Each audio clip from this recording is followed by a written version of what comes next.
Madame la Présidente, chère Maia, Madame et Messieurs les ministres, Mesdames les ambassadrices, Mesdames et Messieurs en vos grades et qualités, je suis particulièrement heureux de vous accueillir aujourd'hui à Paris, Madame la Présidente, un an après votre dernière visite ici même en mars 2024, le 7 mars exactement, qui avait marqué une nouvelle étape dans le développement de la relation bilatérale entre la Moldavie et la France. Votre venue à Paris intervient dans un contexte de défi majeur pour l'Europe, dans un monde qui ne cesse d'être plus brutal et plus incertain. Et face à toutes ces incertitudes, il nous appartient, comme je le disais la semaine dernière à l'issue des travaux du Conseil européen, de créer nos propres certitudes pour l'Ukraine, pour l'Europe, pour notre sécurité et donc pour la Moldavie aussi. La France s'est pleinement mobilisée aux côtés de l'Ukraine ainsi que de nos alliés européens en faveur de l'obtention d'une paix solide et durable, adossée à des garanties de sécurité robustes pour l'Ukraine. Et c'est tout le sens des travaux que nous avons menés en Européens et avec les États-Unis ces derniers jours et ces dernières semaines. Sur ce chemin difficile mais nécessaire, il est évident que le soutien de court terme et tout le soutien pour que l'Ukraine soit en bonne position est indispensable. Et nous le conserverons. Mais dans ce cadre, plusieurs pays sont aux avant-postes de la menace, et tout particulièrement le vôtre. Et dans ce contexte, votre courage, Madame la Présidente, force le respect de tous. Depuis 3 ans, votre pays subit de plein fouet les conséquences humaines et économiques de la guerre d'agression russe contre l'Ukraine. La Moldavie, dont l'espace aérien est régulièrement violé par des drones et missiles russes, doit également faire face à des tentatives russes de plus en plus désinhibées de déstabilisation, ciblant en particulier les institutions démocratiques de votre pays. Nous avons décidé de renforcer encore notre coopération pour accroître la résilience de la Moldavie vis-à-vis des ingérences étrangères. Ces dernières années, nous avons en effet renforcé nos coopérations en la matière, en période électorale compte tenu du caractère sensible et au-delà. Et aujourd'hui, je me félicite de la lettre d'intention signée avec Viginum. C'est une étape importante de cette coopération et justement de la lutte contre la désinformation dans nos pays. C'est aussi un sujet qui est à l'agenda de la communauté politique européenne qui se tiendra en Albanie dans quelques mois. Plus récemment, la Russie a de nouveau eu recours au chantage énergétique pour tenter d'affaiblir l'économie moldave en provoquant au surplus une crise en Transnistrie. Comme souvent, Moscou crée des crises pour prétendre ensuite vouloir contribuer à les régler selon ses propres termes et pour faire avancer ses seuls intérêts. Face à cette situation, l'Union européenne s'est immédiatement mobilisée à vos côtés en apportant une aide financière d'urgence de 250 millions d'euros pour 2025, dont une partie a permis de financer des achats de gaz pour la Transnistrie, suite à l'interruption par Gazprom de ses livraisons en violation de ses propres obligations. Je salue également le soutien apporté par nos amis roumains, notamment pour développer les interconnexions. L'aide d'urgence de l'Union européenne s'inscrit dans le cadre d'une stratégie d'ensemble visant à renforcer l'indépendance énergétique de la Moldavie, à la découpler des insécurités résultant du chantage au gaz pratiqué par la Russie. Et l'accord signé aujourd'hui avec l'Agence française de développement en soutien à la résilience énergétique de votre pays, et cela en coopération avec la KfW allemande, y contribuera également. Et je veux vous dire que sur ce sujet aussi, la France et l'Europe resteront mobilisées pour vous soutenir dans la durée sur les questions énergétiques. Dans ce contexte difficile, votre détermination sans faille a permis à la Moldavie d'avancer. Après l'ouverture des négociations d'adhésion à l'Union européenne en décembre 2023, les Moldaves ont conforté dans les urnes leur choix en faveur de l'Europe.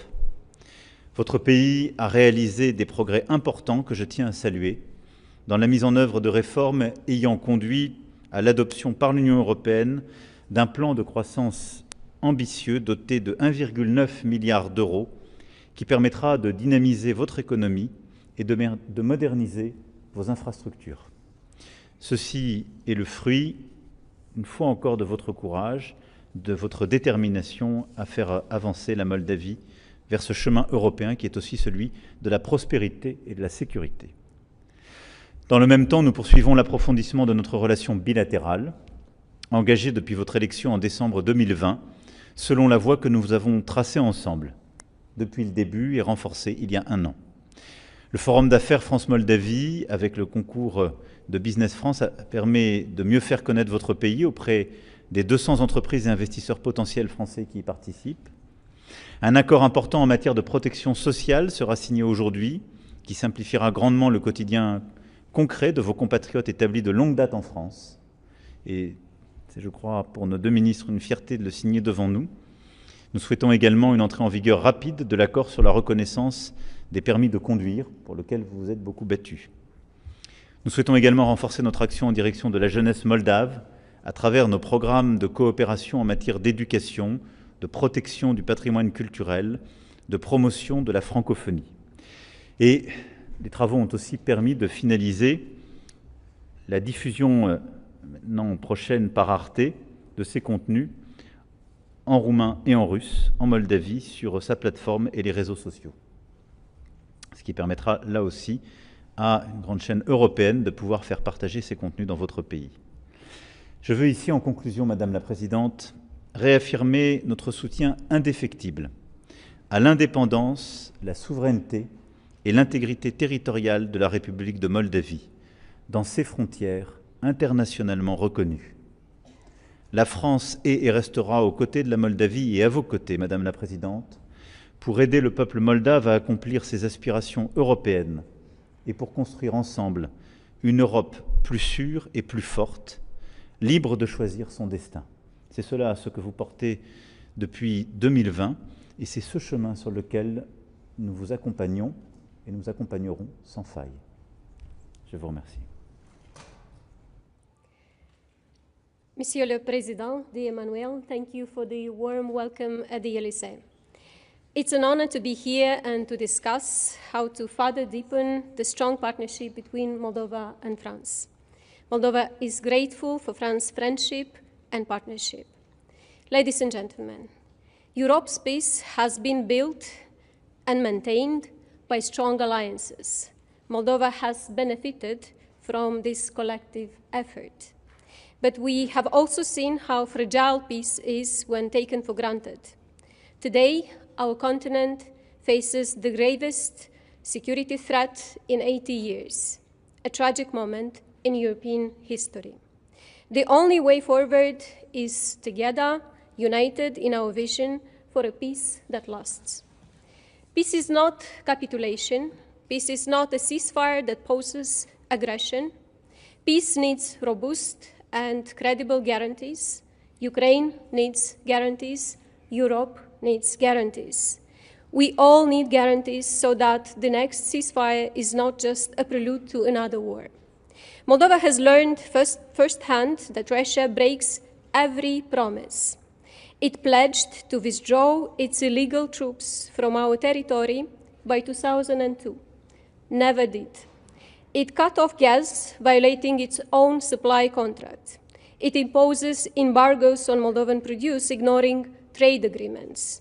It interfered in our elections, flouting basic bilateral principles.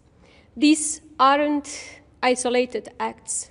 They are tools of a modern imperialism that seeks to keep nations in its grip. I cannot agree more with President Macron. The innocence of the last 30 years is over. But together, Europe can build a just and lasting peace, a peace that makes all us safer. Moldova is not just a spectator in this effort. We are a contributor, a partner. We help Ukraine by maintaining stability on our side of the 1,200 kilometers border, providing refuge and standing firm against Russian destabilization efforts. Because Russia's goal is not just to weaken Moldova, it is to control Moldova and use it as a tool against Ukraine. Moscow's strategy is clear: to exploit Moldova's vulnerabilities, subvert our democracy, and turn our territory into a launchpad for further aggression. That is why Ukraine's security is Moldova's security, and Moldova's peace is Europe's peace. But peace is not just about individual resilience. It is about collective strength.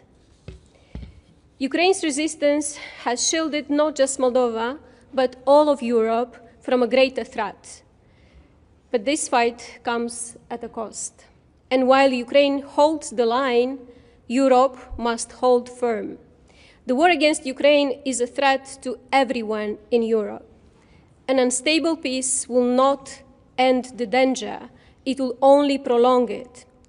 It will remain a threat to every European, to our shared well-being, our democracy, our liberty, and the solidarity that binds us together.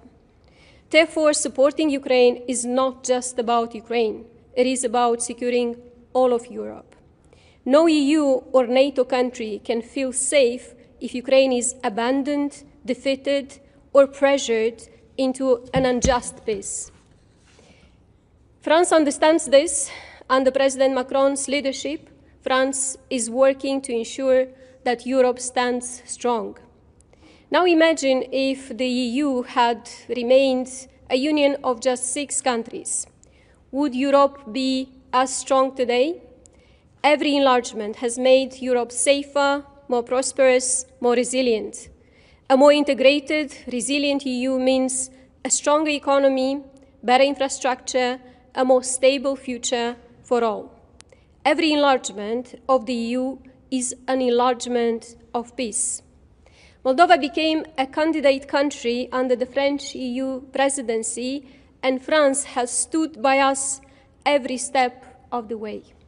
We are doing the work, passing ambitious reforms, strengthening the rule of law, fighting corruption.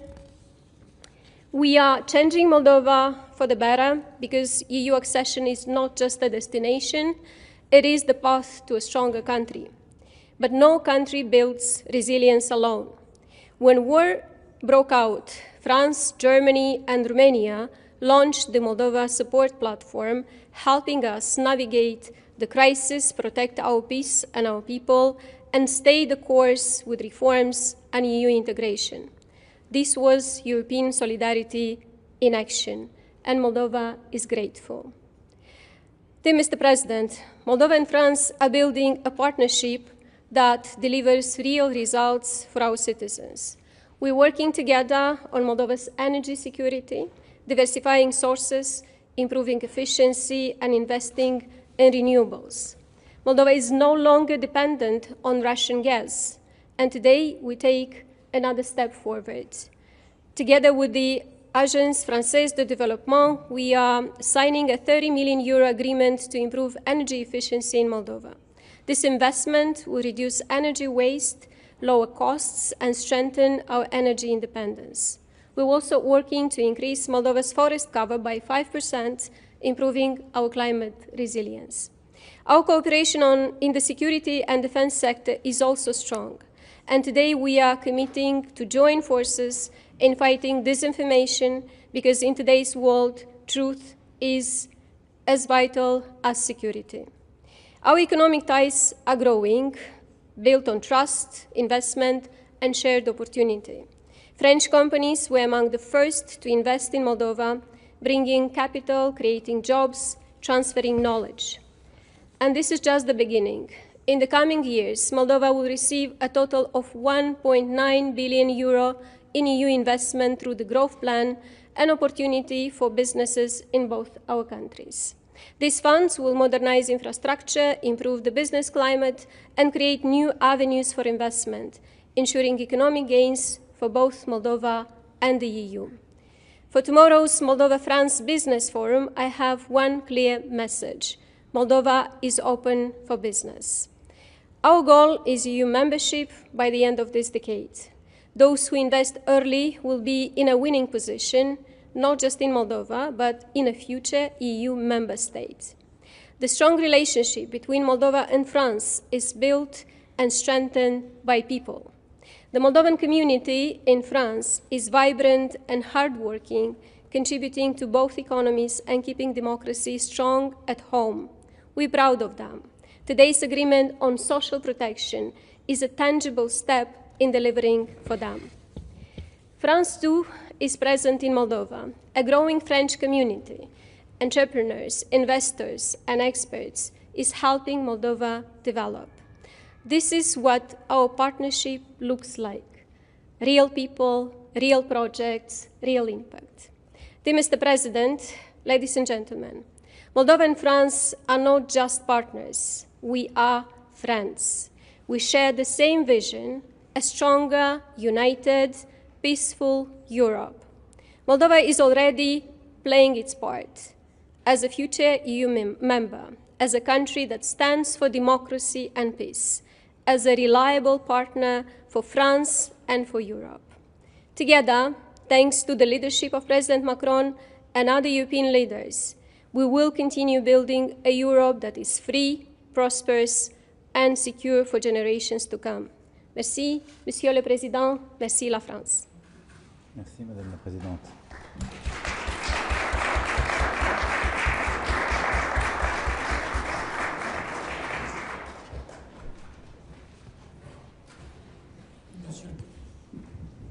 Monsieur le Président, nous allons procéder à la cérémonie de signature d'accords. Nous avons 3 accords. Le premier accord entre le gouvernement de la République française et le gouvernement de la République de Moldavie dans le domaine de la sécurité sociale. Signataire pour la partie française, Madame Astrid Panossian-Bouvet, ministre auprès de la ministre du Travail, de la Santé, de la Solidarité et des Familles, chargée du Travail et de l'Emploi. Pour la partie moldave, Monsieur Alexei Bouzou, ministre du Travail et de la Protection sociale.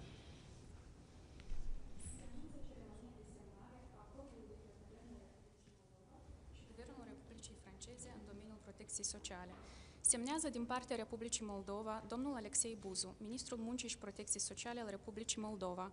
Semnează din partea Republicii Franceze doamna Astrid Panossian-Bouvet, ministru pe lângă ministrul Muncii, Sănătății, Solidarității și Familiei al Republicii Franceze, responsabilă pentru muncă și ocuparea forței de muncă.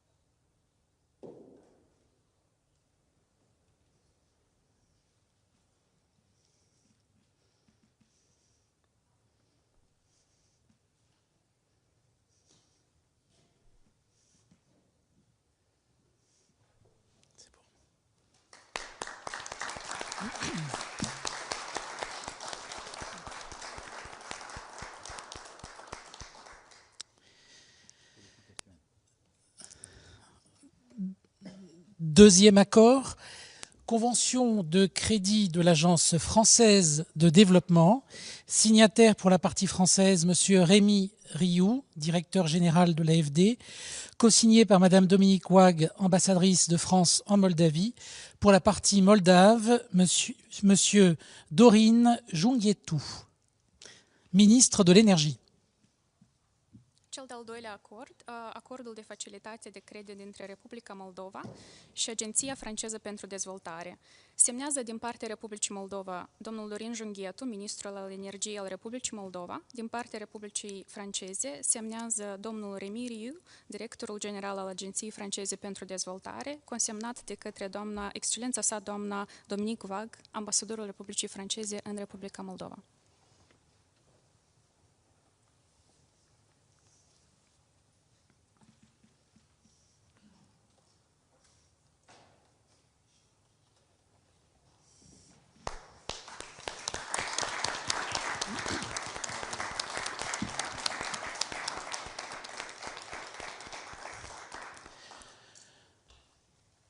Troisième accord, lettre d'intention entre le directeur général du service de vigilance et de protection contre les ingérences numériques étrangères, Viginum, de la République française, et la directrice du Centre de communication stratégique et de lutte contre la désinformation de la République de Moldavie relative au renforcement de la coopération bilatérale.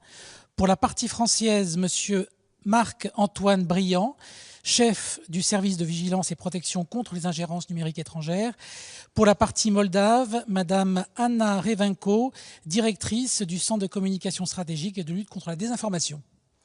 Cel de-al treilea acord, scrisoarea de intenție dintre Serviciul de Vigilență și Protecție împotriva ingerențelor digitale străine al Republicii Franceze și Centrul pentru Comunicare Strategică și Combaterea Dezinformării al Republicii Moldova privind consolidarea cooperării bilaterale. Semnează pentru Republica Moldova doamna Ana Revenko, directoarea Centrului pentru Comunicare Strategică și Combaterea Dezinformării al Republicii Moldova.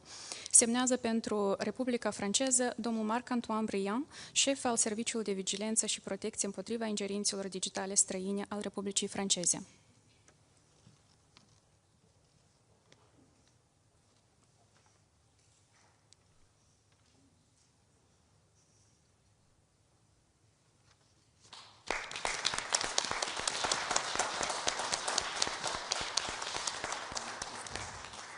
La cérémonie de signature est terminée. Merci beaucoup, messieurs, dames.